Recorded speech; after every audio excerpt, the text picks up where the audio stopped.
Hey guys, and welcome back to my channel. If you are new here, my name is Mary Barfield and I'm a homeschooling mama to a rising second grader and kindergartner.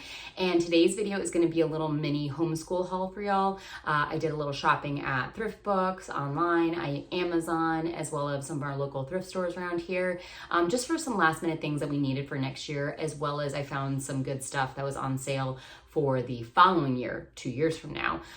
So I wanted to share with you guys what I got. So first off, the first thing I want to share with you guys, it was actually a present for Mother's Day from my husband. He thought I was a total nerd that I was asking for this, but he said, if it's really what you want, I will get it for you.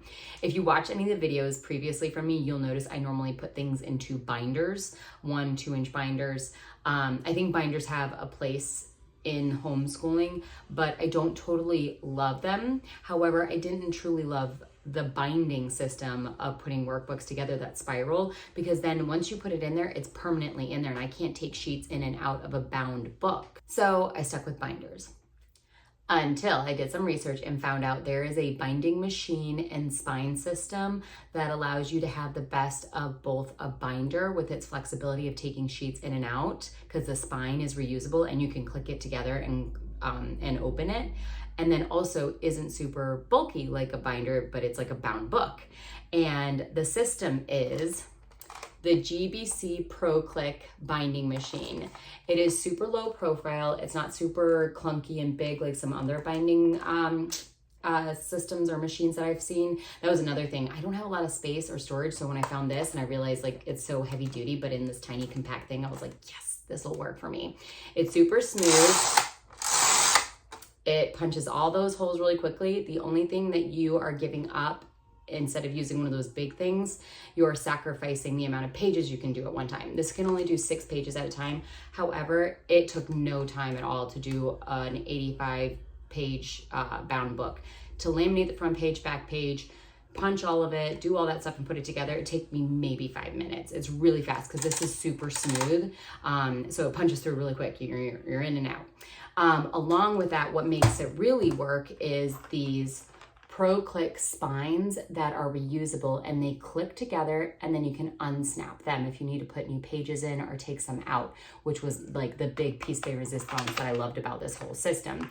So I got a pack of the 5/16 spines, which can hold about 45 sheets per spine. And then I got the 1/2 inch pack. There's 25 of them and they can hold 85 sheets. So it's like a binder, like an actual 3-ring binder, had a baby with a binding machine, and you get the best of both worlds. So I have bound literally everything, y'all. Like, I'm not kidding. This is only probably a quarter of what I've bound. I bound my daughter's Spanish workbook. I bound this stuff. I got Story of the World Volume 1 for next year. I wanted to start looking through the book list for that.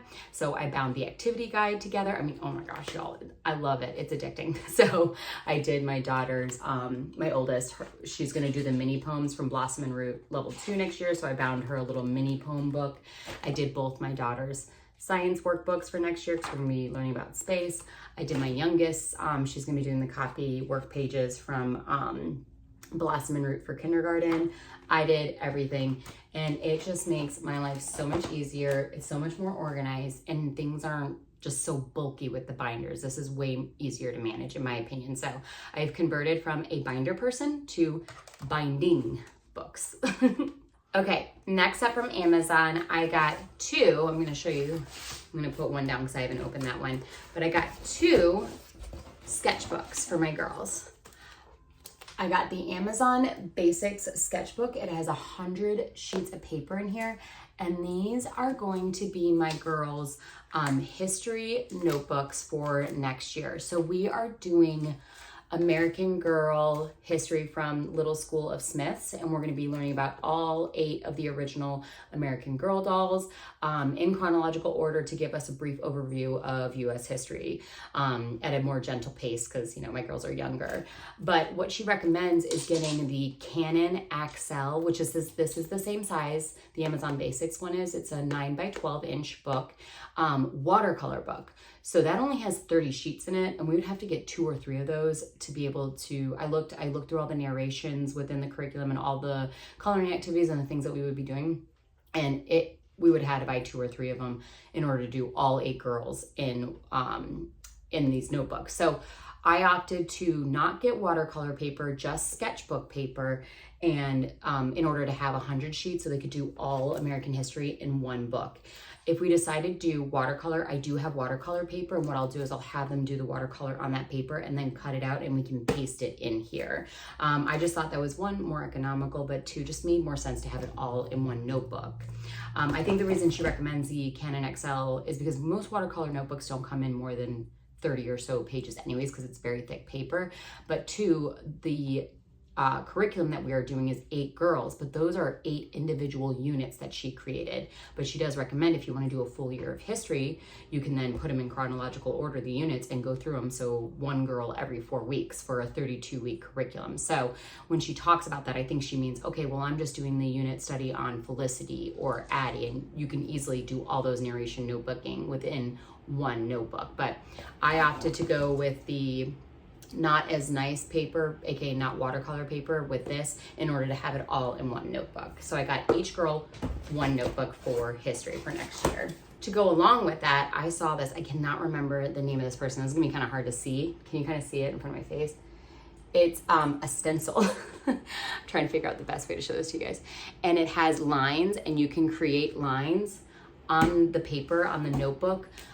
So if we're doing a drawing of an Appaloosa horse and we want to write a narration, I can write lines underneath my daughter's drawing on the paper, and then she can copy her narration down that she did. So this just allows you to create notebook lines were on pages that you just don't have notebook lines, so on blank pages. So I thought this would be great, and we'll be able to use this for a very long time, especially as we continue to do narration notebooking and things like that. Okay, next up, I got 3 of the Explode the Code books. I got Get Ready for the Code A, Get Set for the Code B, and then Go for the Code C. I got these workbooks for my 4.5-year-old. She'll be 5 at the end of August.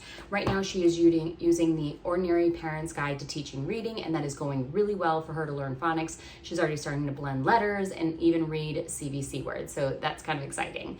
However, the only thing about that curriculum is it is all auditory and visual and like speaking, and there's no workbooking or any kind of writing that happens for the student. Well, Charlie, my youngest, really likes workbooks, and she loves this kind of stuff. So I figured, why not get her something to supplement the Ordinary Parent's Guide to Teaching Reading that'll make it fun, you know? So we'll probably just do a few sheets a week. I'll just let her go at her own pace, how she likes it, and see how she progresses. I honestly didn't know if I should start her at A, B, or C, but so I just got the whole first 3 books package for her, and I figured I'd start at A, and if she's doing really well and she knows this, she can just blow through it, and it'll be fun, something fun for her to do. Okay, next up, this is a big one. I'm gonna have to back up a little bit for you guys. I got 2 laminated posters that came in a package. It was just under $10 of the United States map and, hold on, the world map. We are doing an around the world study this coming year, and we have a globe, but I really wanted a map on the wall that the girls could look at. I also like the fact that it also switches gears on the back. It's more neutral coloring. I don't know if y'all can see that, hold on. It's a pretty good looking map, and on the bottom it has all of the country flags on it, and same on this side. So I thought that was great because we are going to be learning about the flags of the countries we learn. By the way, that's the same for the United States map on the back. These are just so big, y'all, sorry. It shows the United States. So as your children get older and they don't necessarily love all the primary colors anymore, this can grow with your family as your kids get older, and you can switch it to this, and this looks like really nice and classy. I know it's got a glare, I'm trying to fix it. So by the way, I'll link everything down below that I got us. I'll try my best with thrift books. If I basically probably do Amazon links, and then you can go find them on thrift books, because thrift books, it's hit or miss if it's listed, because they have to have it in stock for it to be listed. But thought these would be great for our around the world study. And then the United States map, it's always good to have a United States map, because we'll be learning about our about the states probably in a couple years. Okay, next I'm gonna go through all the books I found and purchased that we needed. So first off, I actually think I only found one book at the thrift store, and it is Around the World in 80 Days by Jules Verne, classic of course, but this is the young, what's it called? The Great Illustrated Classics, so it's for younger kids, and it's geared towards them so that they have pictures so they can understand what's going on with these classics and get them introduced to them at a younger age that they can understand and written in a way they can understand. So I read the back cover to the girls and they were like, that sounds exciting. We should get that. I was like, okay, let's do it. I'm down. For our Build Your Library Prehistory unit that we're going to do at the end of this upcoming year, it's going to be kind of the finishing touch to this upcoming school year, and then will help us transition well when we start ancient history the following year. So we're going to do prehistory, so it's basically Big Bang to early modern humans walking the earth, and it's a 6-week unit study. I figured out what books I can find in my library, and those that I couldn't, I went ahead and got on thrift books. So the first book we're going to be using for that series, or for that unit study, is Maru of the Winter Caves. This is a chapter book, and this is going to be our read aloud chapter book for the unit study. There's not another one besides this. It's geared towards younger students, so I think they only just did one chapter book so they didn't overwhelm the kiddos. But it's about a child growing in early man times, growing up and just kind of getting into what their life story is and learning about them. So a little bit more relatable to kiddos because it's in the eyes of a child. Also, Discovery in the Cave, Fossils for Kids, and Life Story. This one's kind of cool because it's a book. It's kind of supposed to be, I think, like a play, like you're sitting in, like this is the stage over here, and you're going through the first beginning of time, dinosaurs, and then moving on. So the book is written from the perspective, you're supposed to be like the audience member sitting in your chair, watching this play go on, talking about the prehistory of our world. So this one I've heard really great things about. I'm pretty excited about it. So this next book was not required for the prehistory study, but I got the Dinosaur book by D.K. Smithsonian. It was super on sale through thrift books. It was, I think, oh gosh, it was like 60% off, and in great condition. It's in really good condition, and these books have wonderful pictures for kids to really learn about dinosaurs. Now, it's not a required spine for our Build Your Library Prehistory unit, but we also got Blossom and Roots Prehistory unit, and they focus a lot more on dinosaurs, and I think this is one of the recommended spines. Either way, my kids like learning about dinosaurs, so I figured this would not be a waste of money. But we might incorporate this into that. We might incorporate it into Blossom and Root later on when we do that unit study. I was thinking about combining Build Your Library and Blossom and Roots Prehistories, but I just don't know. The Blossom and Root seems a little bit older. It's written for a 3rd grade level, I think, and I just don't know if it would go over my kids' heads. So we might hold off on that and do that as a separate unit study, maybe around, the 3rd grade year, and we'll see how they're doing maturity-wise. But we'll introduce it when I think they're ready to go. Next up, I've heard such great things. I got this at Thrift Books also, History Year by Year. This book is highly recommended by like anybody that you talk to that is studying history with elementary students, even middle school, high school students. I mean, I was looking through this and I was like, this is impressive to me, and I'm in my mid-30s. So I thought this would be great because we are going to start our 4-year cycle. We are following a classical education style of teaching, and they run through a 4-year cycle of history. So your first year you do ancients, second year you learn about medieval times, third year early modern, and then modern times during the 4th year, and then you should be technically graduating 4th grade, and then you cycle back around. So I figured this would be a great book no matter what program we use, no matter what curriculum we decide to use, to be a supplement to learning about history. And last but not least, we are using Build Your Library's Level 0 Around the World study as our main curriculum for next year, outside of our core subjects like math and language arts. And she recommends as part of the curriculum for you to get Gold Stars World Atlas for Kids Facts and Activity book. So I got 2 of them because I have 2 kiddos that are going to be doing this with me, and this is like the coolest activity guide, y'all.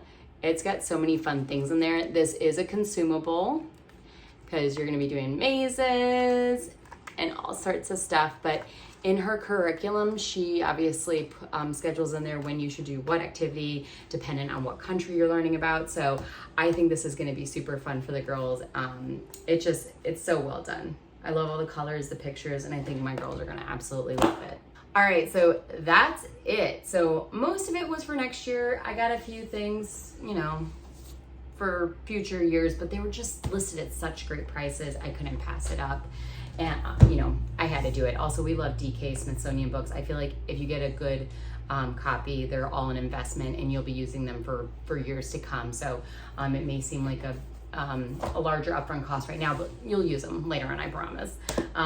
So yeah, that's it. If you have any questions, leave them down in the comments. If you're new to my channel, hit that subscribe button and I'll see you guys in my next video. Bye.